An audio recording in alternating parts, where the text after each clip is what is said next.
তো আজকে এই ভিডিওতে আমরা আলোচনা করব রবীন্দ্রভারতী বিশ্ববিদ্যালয়ে যারা তোমরা প্রথম সেমিস্টারে ভর্তি হয়েছো জুলাই 2025-26 সেশনে বাংলা বিষয় নিয়ে। তো তোমাদের জন্য আজকে আমি এই ভিডিওতে বাংলা বিষয়ের উপরে কিন্তু সাজেশন নিয়ে আলোচনা করব এবং প্রথম যে কোর্স সেটা নিয়ে আজকে এই ভিডিওতে আলোচনা করা হবে। অ্যান্ড এটা কিন্তু আমি পেইড ব্যাচে যে সাজেশন সেটা কিন্তু তোমাদের প্রোভাইড করা হচ্ছে। তো যারা ফুল সাজেশন পেতে চাও অবশ্যই তোমরা কমেন্ট করে জানাবে। বাকি সাজেশনগুলো আমি চেষ্টা করব বাকি যে কোর্সের সাজেশন সেগুলো কিন্তু তোমাদের পরপর দেওয়ার। তো কমেন্ট অ্যান্ড অবশ্যই তোমাদের লাইকের মাধ্যমে কিন্তু তোমরা সেটা জানাতে পারো যদি তোমাদের প্রয়োজন হয়। অ্যান্ড আমি বলে দিই, আমি প্রত্যেকটা সাজেশনের ক্ষেত্রে বলি যে সাজেশন শুধুমাত্র কিন্তু পরীক্ষার জন্য ইনাফ নয়, তোমাদের কিন্তু ওভারঅল একটা সিলেবাস কিন্তু পড়ে যেতে হয় যে কোনো পরীক্ষার ক্ষেত্রেই। তো সেক্ষেত্রে আমরা একটা ব্যাচও তোমাদের জন্য করেছিলাম প্রথম সেমিস্টারে। তো যারা সেই ব্যাচে আমাদের যুক্ত হতে চাও সেখানে কিন্তু অলরেডি আমরা পুরোপুরিভাবে সব বিষয় কিন্তু কমপ্লিট করেছি, টোটাল নোটস থেকে শুরু করে অ্যান্ড সাজেশন যেটা আজকে তোমাদের দেওয়া হবে প্রথম কোর্সের, সেখানে কিন্তু ফুল সাজেশন অলরেডি কিন্তু প্রোভাইড করা হয়েছে অ্যান্ড সেগুলো কিন্তু সিস্টেম ওয়াইজে কিন্তু দেওয়া হয়েছে। তো যদি কেউ ইচ্ছে হয়, এখনও যথেষ্ট তোমাদের সময় রয়েছে, কারো যদি মনে হয় যে ব্যাচে যুক্ত হবে সেখানে ফুল সাজেশন তোমরা পাবে, তো সেই নোটসগুলো পড়ে কিন্তু তোমরা একটা ভালো নাম্বার কিন্তু আনতে পারো পরীক্ষায়। তো যারা যুক্ত হতে চাও অবশ্যই কিন্তু তোমরা কমেন্ট করে জানাবে, অথবা যে হোয়াটসঅ্যাপ গ্রুপ রয়েছে সেখান থেকেও কিন্তু অ্যাডমিনকে যোগাযোগ করে তোমরা কিন্তু অ্যাডমিনে হোয়াটসঅ্যাপ করবে, সেখান থেকে কিন্তু তোমরা কিন্তু ডিটেলস পেয়ে যাবে, কারণ সেই নাম্বার কিন্তু হোয়াটসঅ্যাপেরই নাম্বার সেটা। তো অবশ্যই সেখানে কিন্তু তোমরা মেসেজ করতে পারো।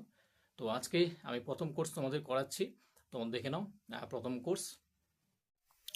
তো প্রথম তোমাদের কোর্স রয়েছে সিসি 1.1, যেখানে তোমরা জানোই একদম তোমাদের যারা গ্র্যাজুয়েশনে বাংলা নিয়েছিলে তো তোমরা জানোই একদম বেসিক বিষয়গুলো গ্র্যাজুয়েশনের এখানে রয়েছে। সেখানে হতে পারে চর্যাপদ, শ্রীকৃষ্ণ কীর্তন, একদম বাংলা সাহিত্যের বলা যায় উদ্ভব বা ক্রমবিকাশ, এই যে সময় সেই সময় থেকেই কিন্তু বলা হয় এখান থেকেই কিন্তু শুরু হচ্ছে তোমাদের এই কোর্সটা, চর্যাপদ থেকে শুরু করে একদম শাক্ত পদাবলী পর্যন্ত।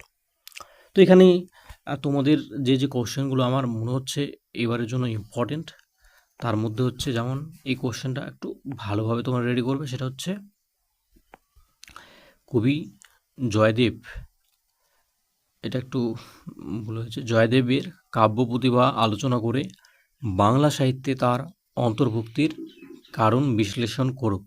মোস্ট ইম্পর্ট্যান্ট এ বছরের জন্য আমার মনে হচ্ছে অবশ্যই এই কোশ্চেনটা তোমরা কিন্তু একটু এগুলোকে বেশি জোর দিয়ে আর কি পড়বে।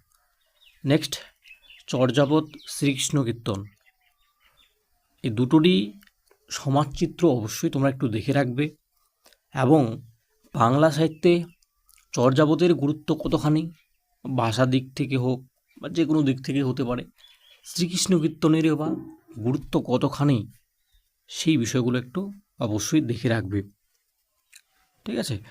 নেক্সট হচ্ছে চণ্ডীমঙ্গল কাব্যের কাহিনী আলোচনা করে শ্রেষ্ঠ কবির প্রতিভা আলোচনা করো।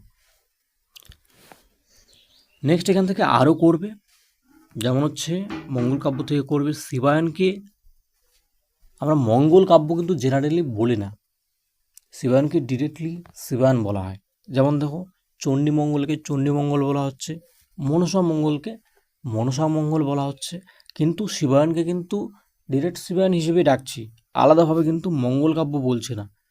এই যে বলার যৌক্তিকতাটা, সেই বিষয়টা অবশ্যই জেনে রাখবে যে কেন বলা হয়, এটার আদৌ কি কোনো যুক্তি রয়েছে, তো সেই বিষয়টা তোমাদের জানতে হবে এখান থেকে।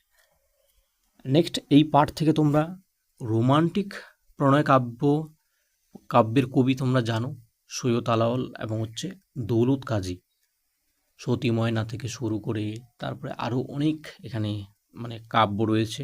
তো সেই কাব্য বা বলতে পারো সেগুলোর যে নাম সেগুলো অবশ্যই জেনে রাখবে, এবং এদের কবি প্রতিভা সৈয়দ আলাওল এবং দৌলত কাজীর কবি প্রতিভা অবশ্যই দেখে রাখবে। আশা করছি এখান থেকে কমন পেয়ে যাবে এই বিষয়গুলো যদি করো তোমরা, ঠিক আছে। নেক্সট এখান থেকে চৈতন্য পূর্ব, চৈতন্য সমসাময়িক এবং চৈতন্য পরবর্তী বৈষ্ণব পদাবলীর যে একটা পার্থক্য, ঠিক আছে, চৈতন্য পূর্ব ভাষার দিক থেকেও যদি দেখো বা চৈতন্য সমসাময়িক, এদের যে ভাষার একটা পার্থক্য সেটাও লক্ষ্য করতে পারবে। অনেক দিক এখানে রয়েছে যেগুলো কিন্তু ভিন্ন, মানে সময়কালের যে কোনো একটা সময়কাল যদি দেখো, একটা সময়কাল থেকে অন্য একটা সময়কালের মধ্যে কিন্তু অনেক ধরনের পার্থক্য আসে, অনেক ভ্যারিয়েশন আসে। তো সেই বিষয়গুলো নিয়ে এখানে তোমাদের আলোচনা করতে হবে, বা তুলনামূলক একটা আলোচনা, সেই বিষয়টা কিন্তু তোমাদের এখানে পড়ে রাখতে হবে। শাক্ত পদাবলী থেকে আমি রামপ্রসাদ সেন এবং কমলাকান্ত এদের কবি প্রতিভা, সেই বিষয়টা একটু দেখে রাখবে, এটা আমি রেখেছি এখান থেকে।